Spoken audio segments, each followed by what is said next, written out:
কুমারের দেহ খণ্ডগুলো এখানেই লুকিয়ে রেখেছিলাম আমি। কেউ তো জানতো না এখানে লুকোনো আছে। তাহলে কোথায় গেল ছায়াবতী? ভালোই হয়েছে, কুমারের দেহখণ্ডগুলো থাকলে কিরণমালা তো সর্বক্ষণ কুমার কুমার করত।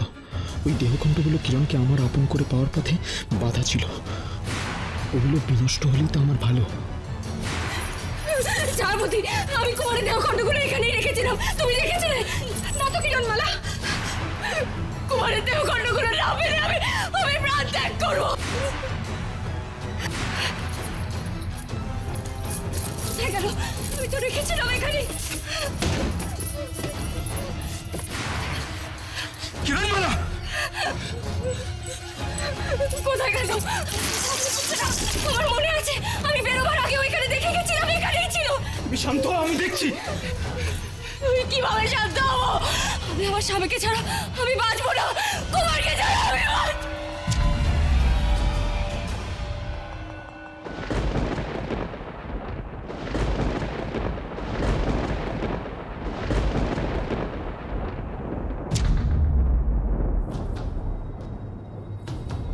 কিরণমালার স্পর্শে আমার সর্বাঙ্গে এরকম শিহরণ জাগছে কেন?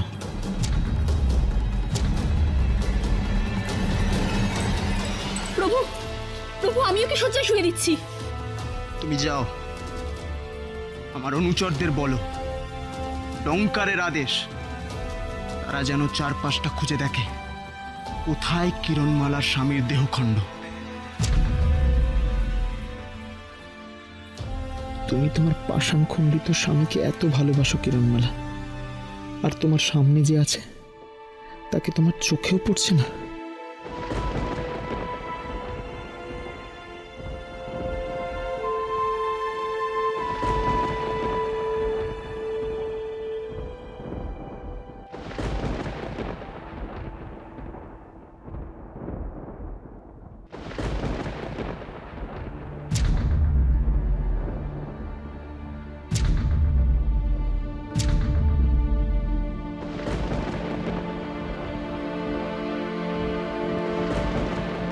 তুমি প্রাণ ত্যাগ করলে আমি যে তা সহ্য করতে পারবো না কিরণমালা। আমি তোমাকে কথা দিচ্ছি, তুমি তোমার স্বামীর দেহখণ্ডগুলো ফিরে পাবে, কিন্তু তার আগে আমি তোমাকে নিজের করে পেতে চাই।